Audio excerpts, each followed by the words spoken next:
Hi, everyone. Welcome to episode 62 of the MR Runningpains podcast. My name is Aaron Saft. I am your host and guest today. So you are with me today for this adventure, this episode.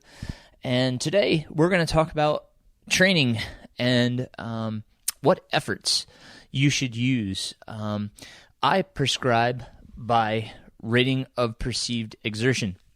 So I wanted to go through that kind of stuff today because I have a lot of people that ask me many questions about all sorts of efforts, where they fall, are they useful? So that's what I wanted to get into today, and we'll kind of touch base on some other items at the end of the episode. So, but today we'll be talking on rating of perceived effort and the different exertions that we have in training. So what is rating of perceived exertion? I use a scale as it kind of goes nicely with the Training Peaks platform that I use for coaching, of 1 to 10.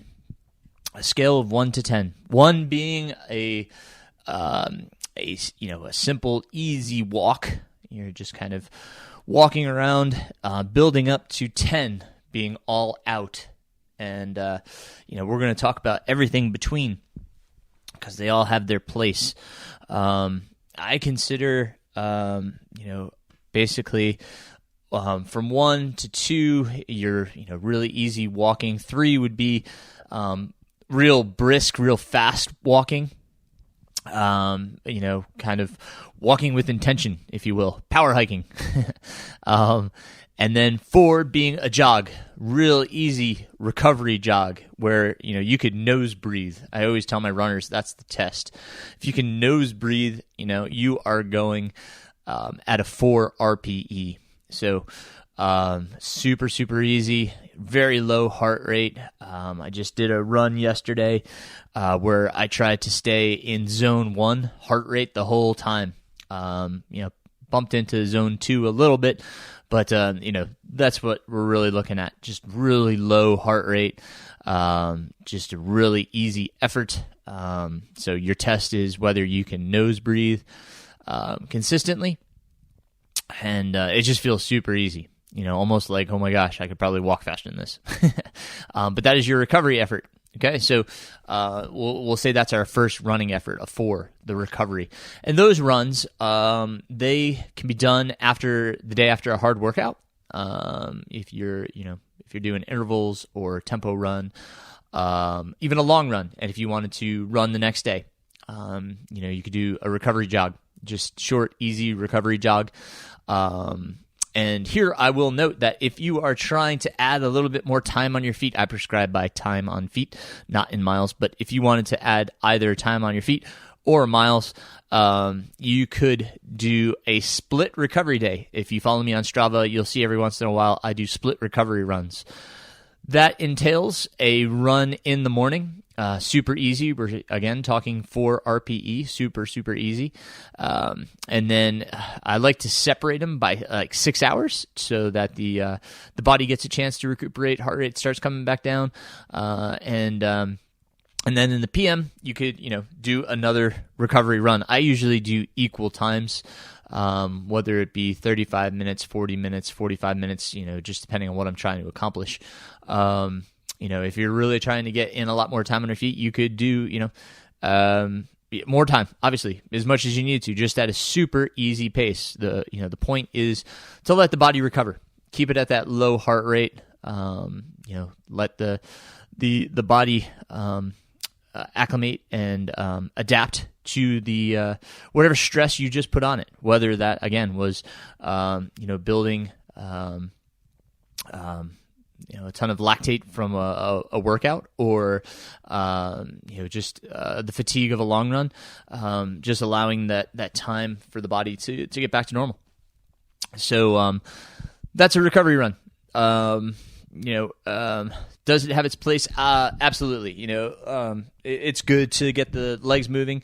A lot of times what I suggest for runners, especially after a race, whether it be, a marathon or longer, is the following day to get out and do an active recovery hike. And just get the legs moving, get the muscles, pumping, the blood pumping through the muscles again, flush out all of the lactate and everything that's built up in the muscles and the stiffness that you feel, just loosening them up. Let that day just be a nice, easy hike. So that could also translate into a hike. Now, easy hike would, again, be more of a 1 or 2 on the RPE scale. You're not trying to obviously power hike and get anything out of it other than recovery. So that's another possibility. Recovery days are also great for cross training.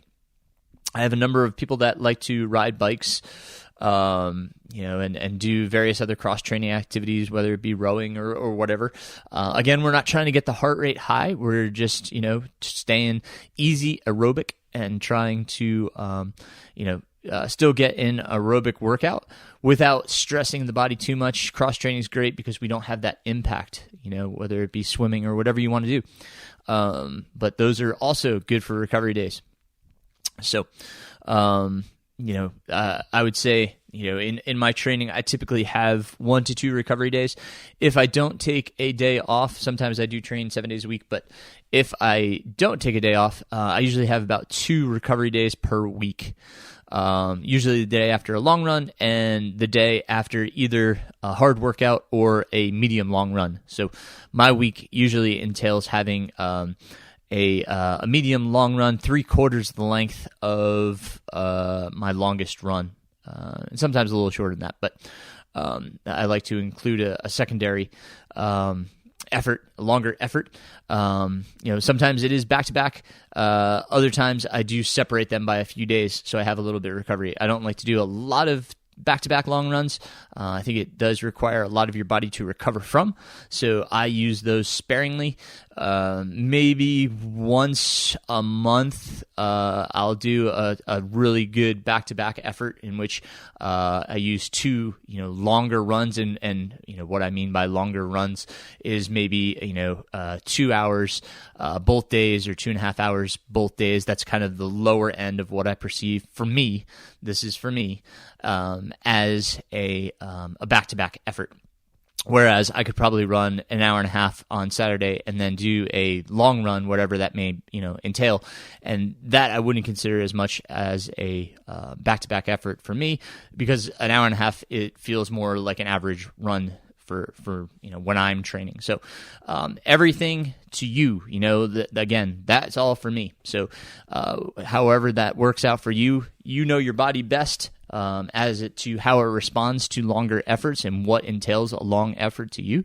But I do encourage you to use those back-to-back efforts sparingly. Again, it does require a lot of your body, it does require some recovery time, so just be cognizant of that. So if you do feel fatigued, don't try to push back into training too fast. Allow your body to recover. It needs to recover so that it can adapt to the training you're trying to put on it. So relax, let it heal, let it recover, and when the legs are feeling fresh again, then you can kind of pick it back up. Always encourage my runners, even if you have a coach and a schedule, that says you are supposed to do a workout on Tuesday, but you still don't feel recovered from the big effort over the weekend. Let your coach know, I am still tired. It is not great to go into a workout fatigued. You will just create more fatigue, and the fatigue in turn will just keep accumulating and eventually lead you down to the road of where you are starting to break down, not only physically, but in your form, which can lead to injury. So I don't want you traveling down that avenue. So be careful. I probably could do a whole episode on recovery, but wanted to touch on those points for you. So keep those in mind. Now, the next effort in the RPE scale, I combine 5 and 6 together. 5 and 6 on the RPE scale, kind of our midway through the scale.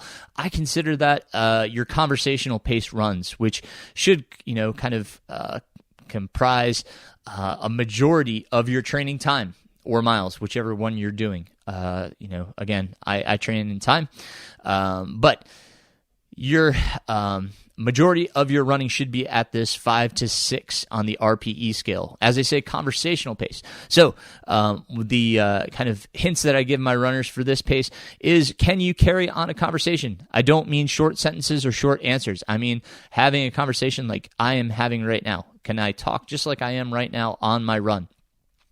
If you are by yourself and don't want to talk to yourself, you could sing a song. If you have music on your headphones, sing along. If you can sing along, you're doing just fine. You're in that 5 to 6 on the RPE scale. It would equate to around a zone 2 to zone 3 in heart rate. If we have the 5 distinct heart rate zones, we would fall in the 2 to 3 on this this effort.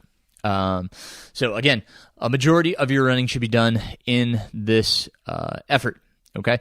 It's still aerobic. Okay. Zone 2 and 3, still very aerobic. You're not pushing anything. This is kind of where your long run is, medium long runs, average runs, a lot of your mileage, done at this, unless, you have a workout within your long run. But, again, spend most of your time in that zone, 5 to 6 on the RPE scale. Okay. Now, next, I kind of lump 7 and 8 together as well. 7 and 8. This is where we're probably going to have a bulk of our discussion. A lot I did, say about the recovery zone, but there is a lot to unpack here in the 7 to 8 range of the RPE scale. This effort is more of your tempo, if you will, your lactate threshold zone. We're getting into zone 4, or about 80 to 85% of your maximum heart rate. Okay, this is the upper end of your aerobic zone. If we're talking aerobic capacity, where before we turn over to anaerobic and start working really hard. I know some don't like to use those terms. I think we're all very familiar with them, and that's why I use them. But when we talk here of 7 to 8, we're talking your tempo pace, okay, lactate threshold. So that means that you could sustain this pace all out for 1 hour. Some people say it's kind of around half marathon pace. Obviously, half marathon can be quite a bit longer than an hour, but it is sustainable, all out for 1 hour. That capacity builds the upper end of our aerobic capacity, which is tremendous.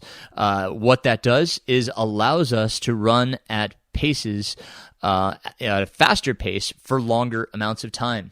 It makes us more efficient. It is, one of the main zones that we should focus on in our training. To help us in our capacity to be better runners, whether it be at any distance. Truly, this is really the zone in which you want to work the most often. Our body can continue to make strides in this zone, so it's tremendous to do your tempo runs. Tempo runs or longer intervals at this effort. So that's 7 to 8 again.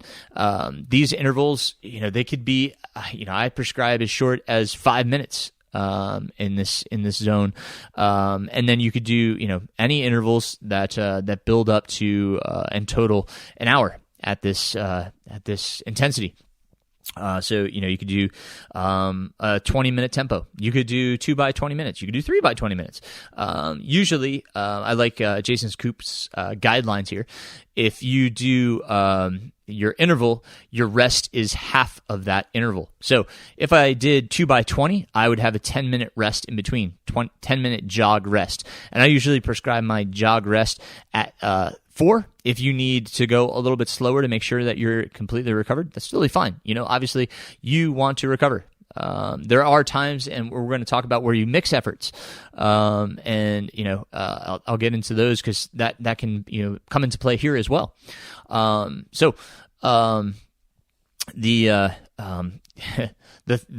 conundrum comes in here, and this is a conversation that I often have with a lot of athletes because I see a lot of people training at marathon pace, especially obviously training for a marathon.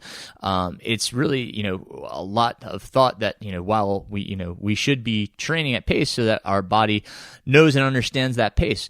And while there is mental benefit, obviously, to knowing that you can handle that pace and know what it feels like, physiologically, we do not gain much fitness or benefit from running at marathon intensity for long periods of time. It just takes a lot out of us, and we have to recover from it, but we haven't really done anything to improve any of our systems. As I said, below us is the aerobic capacity, the 5 to 6, and then 7 to 8 is your tempo. Now, the marathon pace kind of falls in that range, but we're not really necessarily working the upper end of our aerobic capacity. We're working in the middle. It's kind of a gray area. I listened to the Running Rogue podcast, and he did a tremendous job explaining that it's just one of those zones that we really don't need to work because it's not aerobically helping us. To some degree, I guess it does, but it's not. It shouldn't be the meat and potatoes or the focus of a training program. Now, as I said earlier, it's okay to do it. Like once or twice, maybe during the training cycle, just to kind of get a feel for it. But you don't want it to be, something that you're doing week in, week out, or even every other week. It's just not necessitated to your fitness. You could be spending your time more wisely, going more towards lactate threshold, and that will improve your running economy, which is what we want in the long run, to make you more efficient and, running at a faster pace a lot easier. So use your time wisely. The ways you can incorporate marathon pacing is alterations, we can alter the pace in which we're doing a workout. So, for instance, if I was doing, let's say, I like to call them in and outs. We do in and out 1Ks.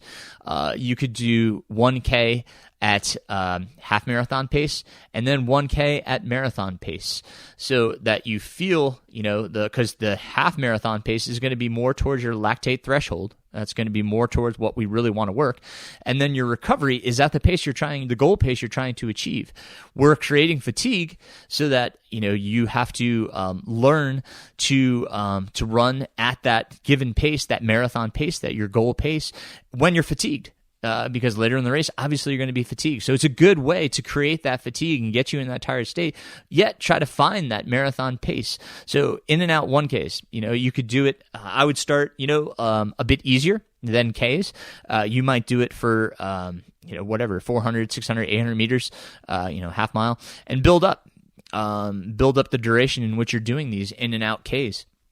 It's a fantastic workout. I think, some of my athletes that are going for BQs, we build it up to even 20K of doing in and out Ks.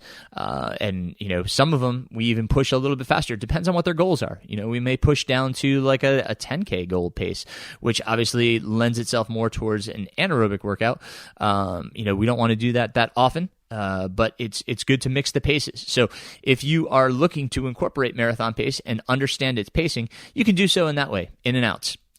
Great little workout. I'll try to put an example of that in the show notes so that you have an idea of what those workouts may look like. But yes, so, use marathon pacing sparingly. It's a good way, like I said, to use it in the in and out workouts. And you can mix up any type of workout like that. I use it with my ultra runners as well. We may use kind of a little bit slower on the outs. Those are the recoveries. And the ins may be on the slower side as well. So you can mix it up with the paces, but again, if you can incorporate more lactate threshold work, that's where you're going to make the most gains. You're going to reap the most benefit from doing more lactate threshold work. How many times a week? Lactate threshold, you can recover quickly, or quicker from a lactate threshold workout. So it depends on you, your experience, your level of fitness. I encourage those that aren't as familiar with doing workouts to just do one per week. Whereas my more experienced runners, we can incorporate definitely 2 per week. And it may be that we're not hitting 2 per week every week, but usually they recover pretty well. So if you're more experienced runners with workouts, 2 per week is fine. Every once in a while, I may get a little bit crazy and throw in a third.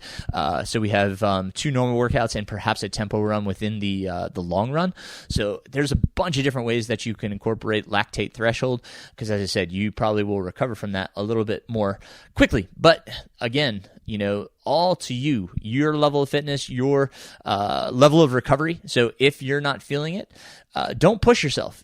Don't, if you have 2 on the calendar, but yet, your legs are lethargic and not feeling good, either push the workout back, if you have a coach, ask about it, pushing the workout back, or, skip it for the week, see if you can do it the following week, make it you just 1 workout that week and then try to do 2 the next week. You may just need a little bit more recovery. So be cognizant of all of that. So that's what I would say is 7 to 8. I'm sure there's a lot of folks out there that they're probably like, I'm not going to stop doing my marathon pace, and that's fine. You do what works for you. I'm just letting you know. Here's kind of some ideas that will help you improve.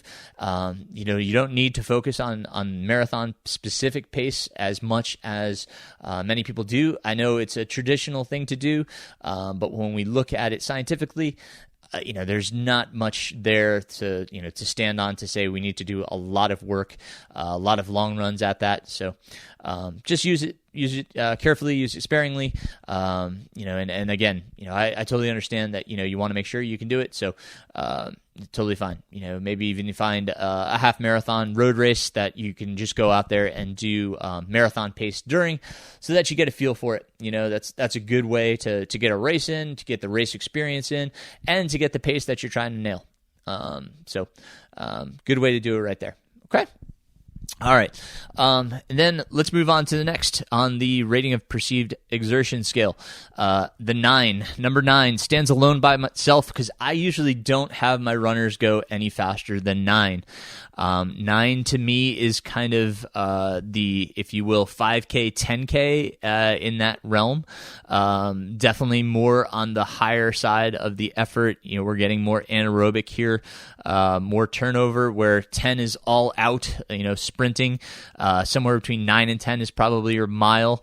800, is probably more your 10, and then mile is kind of 9.5, if you will. So we're talking 9 is your 5K pace. Probably 8.5 is 10K, somewhere in that realm.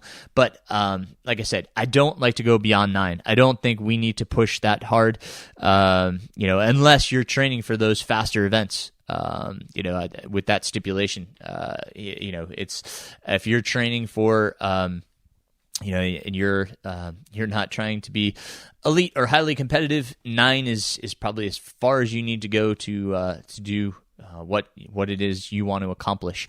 Those intervals are a lot shorter. We look at those at being anywhere from 1 to 4. Going beyond 4 is, you don't necessarily. I mean, you can, it's just hard. So I usually prescribe 1 minute or even less, 30 seconds, we can say. 30 seconds to 4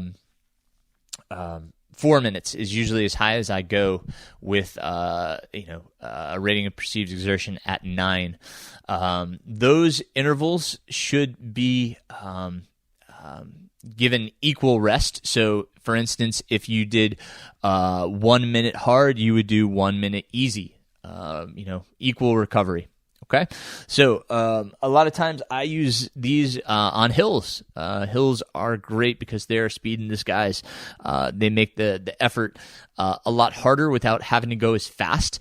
And so, here, a lot of times we don't have a hill that's necessarily, going to keep going. So, if I prescribed, let's say, 6 by 3 minute uphill, It's a tremendously hard effort. But if I prescribe that, you're going to obviously go uphill for 3 minutes, and then the recovery is downhill back to the start. And that's, you may have to walk at first and then jog, back to the start. These efforts, I always tell my runners, I want you to start on the easier side of things and work into them. In other words, negative split the workout. I should see a trend of the pace kind of gradually getting faster, or the heart rate gradually getting higher as you get into the final intervals. And it's to say that I don't want it all out. So when you finish, I want you to feel like you could do more. You should feel like, yes, I could probably do a few more. I'm okay right now. I'd never want people to go to the well in this effort. If you go that deep, it takes so much more to recover from, and you've gone too hard. You've gone to that 10. So, keep it moderate. Try to keep in mind where the effort is. This perceived effort, it teaches our bodies, this is the effort I have for this race. This is what I can do today. That changes, right? So finishing off on the 9, those are really engaging workouts. They're very tough. They take about 48 hours to recover from. So again, my runners that are just getting to learn workouts, I typically do 1 per week. Others can do 2. I typically mix in strides into this. Strides may be 10 to 20 seconds long. They can be on the flat or uphill. I've talked about hill strides and strides in previous episodes. I think they're tremendous to include in at a lot of phases of training. So strides have their place in this as well. They can be at a 9. So strides are a great addition. So if they're only doing 1 workout a week, they may have a stride workout as well. More experienced runners, again, can do 2 workouts, separated again by at least 48 hours of recovery. Now, the day after it may be a complete recovery day. Could be a day off. Could be just a really easy gradual run to let the legs recover. Then the second day would be it could be a moderate long run. Right? So we're teaching the body how to deal with that lactate that we've built up. So 9, it's used sparingly. We don't do that for as long of a training session. If you're training for half marathon, we want to make sure that we're not going too long in this block because it can kind of make us feel flat and lethargic.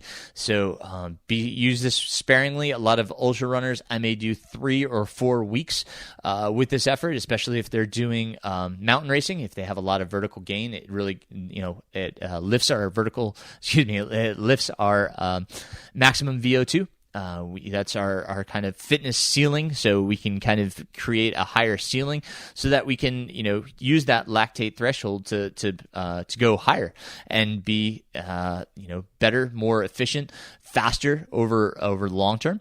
So I feel they do have their place in ultra running as well, but we don't typically go as long, only 3 to 4 weeks. Whereas in a typical training block, we may see up to 6 weeks of this 9 RPE of workouts. But to each their own. I've kind of found for myself that based on how much I've done and all of the workouts I've put my body through, I'm not responding as well to VO2 max workouts. I am doing much better staying on the lower aerobic side of things. So my intervals don't go much beyond the 8 of the RPE scale for me. I do strides, to kind of work on my speed, but at the same time, I'm not doing a lot of long, sustained, high intensity intervals just because it's just not working for my body. It just fatigues me, takes me too much time to recover from. So if that's you, realize that, communicate that. If you're not feeling like you're recovering, it's just making you flat and tired, express that. That's something you should speak with your coach, or understand that maybe you need more of an aerobic base, so go back to your 8 RPE and under. and work in that zone for a longer amount of time. But again, continue to incorporate strides.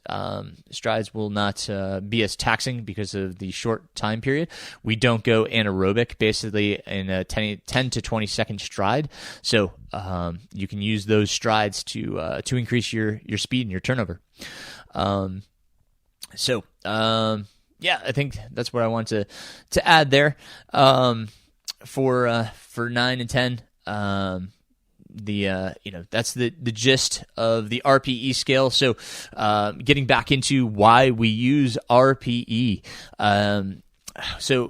Rating of perceived exertion is a great way to learn your body. As I said earlier, we learn our paces, our efforts, because every day, if I prescribe a 5 to 6 on Tuesday and a 5 to 6 on Wednesday, you're going to go out and run. And if you're not looking at your watch, which, I hope a lot of people can get away from looking at their watches so much, you may end up with two totally different paces and time on feet, based or, distance covered, we'll say, in that time on your feet. So, if we were to say, Tuesday, go out and run 50 minutes, and Wednesday, go out and run 50 minutes, both at 5 to 6 RPE, you may end up with two totally different distance totals for the days because you felt differently on those 2 days. You may have felt better on Tuesday and ran longer at the same effort that you did on Wednesday. Wednesday, you may have felt a little bit more tired. And it could be due to a million different reasons. Obviously, so many things that affect us and how we feel in a daily run. The stress that we had the day prior or the day of, the amount of sleep, our hydration, our nutrition, all of these things are incorporated into how do we feel on a daily basis. So, getting to know our body, what it needs, what it wants, how fast it can go. These are all things that we incorporated into the RPE. Long runs, we get to know what we can sustain for, a 2 to 3 hour run. We get to know when our body needs fuel. When do we need to drink? When do we need to eat? How often do we need calories? These are things that are awesome when it comes to race day, because we get out on the trail and we're like, okay, here's my pace. Here's what I can do. Here's what I can sustain. And then you get to learn your body's signals. Okay, I need to ease back here. I need to hike here. I need to eat, calories here. Those are all things that are great to get to know because we're learning our body. We're not relying off of technology as much. We're not relying off a heart rate. We're not relying off of a pace. We're not worried about what the mileage says. It's more just being attuned with you and your body, and getting to know that is going to make you a better runner. So I encourage you to try learning the rating of perceived exertion, trying to learn to get to know your body and what it can do on any given day. And if you have questions, or want to talk about a further topic that I've covered today, I'm absolutely open to that. I'm just reiterating what I have learned over the course of time. And, through the various courses that I've done, it's actually contrary to a few of the courses that I have actually taken. Not to call any of those out, but, the reality of it, this is science. It's what's, what people are learning right now and finding out about our training and what the body does and how it adapts. So, please reach out, contact me. I really, I enjoyed kind of just getting to expound on this. It's great to be able to share all of this, because a lot of times we think differently, and I'm just trying to open to new ideas, maybe help your training.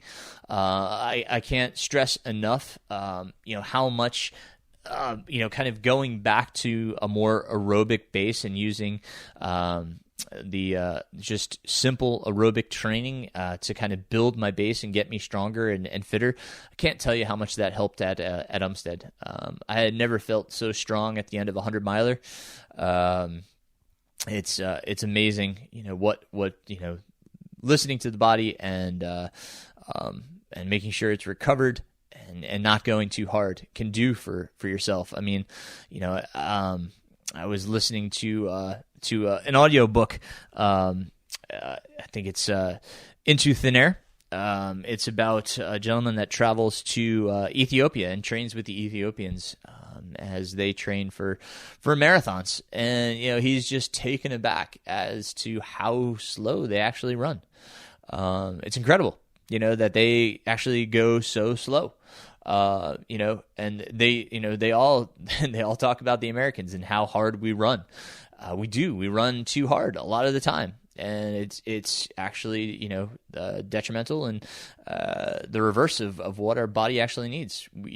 Staying in that aerobic zone, we actually get faster. As weird as that is, we go slower and we get faster because our heart starts to make the adaptations that, we can maintain a lower heart rate but go faster. As weird as that is, that's the reality of aerobic training. So using that aerobic base at those really low intensities is amazing. I mean, as I said yesterday when I went for a run, I stayed about somewhere between 9 and 9:15 pace, and my heart rate was around I think I averaged 113 beats per minute. My max heart rate now, I'm 43, is probably somewhere, between 177 and 180. So, I mean, to be running that pace, and I'm just getting back to training from Umstead. So it's just going to get a little bit faster from there, which, when I was training for Umstead and training was going really well, my zone 2 was kind of under 8 minutes pace. So it really is. It's amazing what you can do with simple aerobic training and keeping things on the lighter side and not pushing it, as much as we want to when we get going. I think Strava can be, one of our worst enemies because we're afraid of what others are going to see. So you have to come to the reality of, do I want to do what's best for my body or do I care what people see on Strava? And the reality is I just put super easy. I went for a super easy run. I'm recovering. I hope more people get the idea and kind of follow suit. Make your easy days super easy. Make your normal days, make those conversational. Hit that 5 to 6 RPE. You're going to be so much better for it in the long run. We don't have to push hard every day. And the reality is, if we push hard 2 days a week, that's really all we need, using the various different systems that I was talking about. So if you got questions, want to talk about coaching, reach out. I'm here. Definitely, I'm kind of in transition with a few athletes. So, had a few spaces open up, but, that is also open. If you're interested in talking to one of us about coaching, reach out. You can learn more about us on the mrrunningpains.com website. And, April newsletter is out for those that, are listening for the first time. You can go to mrrunningpains.com and see all of the archived newsletters and podcasts. They're under the Connect page, as well as subscribe to the newsletter. The newsletter is free, so hop on over there if you're interested. As always, I want to thank my Patreon supporters. Makes my content a lot easier to put out because some of this stuff does cost money. Just put out 2 new YouTube videos. Both are kind of core / strength workouts. So those are up on my YouTube channel. YouTube is Aaron Saft. You can hop on there and see all my videos as well as podcasts. Those are uploaded to YouTube as well.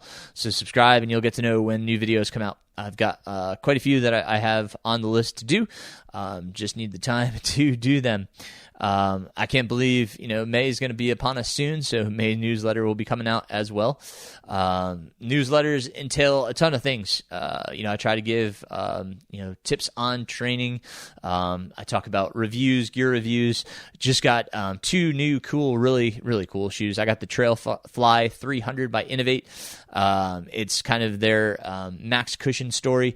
First shoe that they use their graphene technology in the midsole, so it's supposed to be more durable and actually give more energy return. So got that shoe, been running on that. Also got the Artist by Atreyu. It's their new carbon plated shoe. Really cool.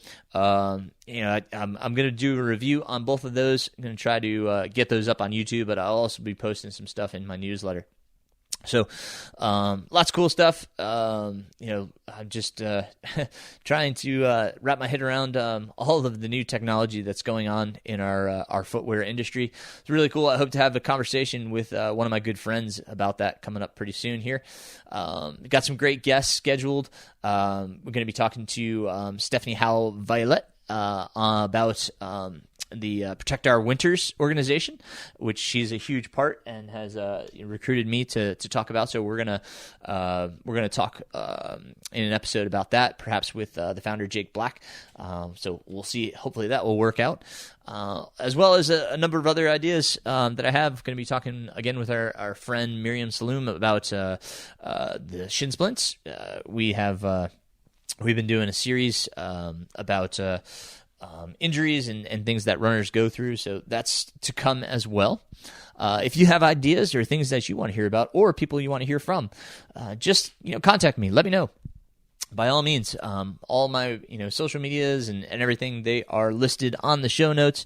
So feel free, reach out. Let me know. Let me know what you think of the podcast, or again, if you have any questions. And it really helps if you do, leave a rating or a review or both. That helps other people find my podcast. So if you're enjoying it, if you don't mind, like I said, leave a rating or a review. I certainly appreciate that. Again, to my Patreon supporters, thank you guys so much. There's a link on my website if you're able to support me in that way. I sincerely appreciate it. So thank you all very much for joining me for this episode. I thoroughly appreciate your ears for listening, and thank you for your time. Until next time, my friends, Aaron Saff signing off. Wrote this song while crewing Aaron on a 100-mile foot race through the trails in the rain and mud. How about that?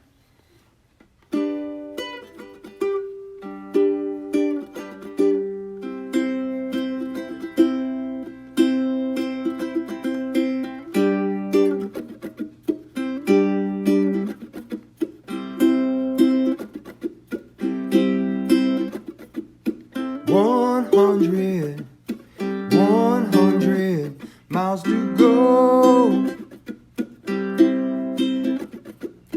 100 miles to go. Don't ask me why I do it, I don't know.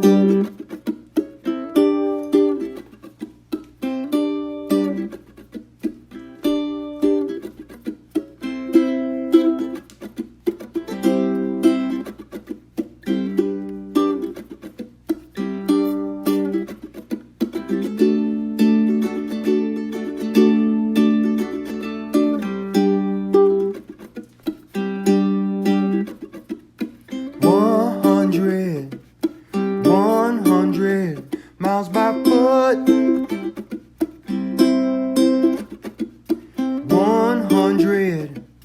100 miles by foot. Don't ask me why I do it, I can't stay put.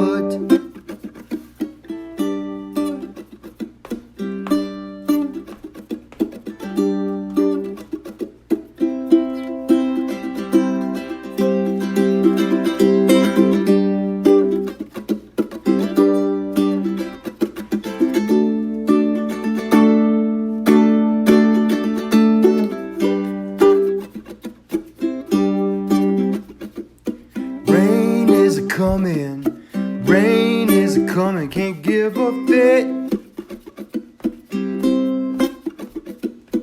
Rain is a coming, can't give a fit.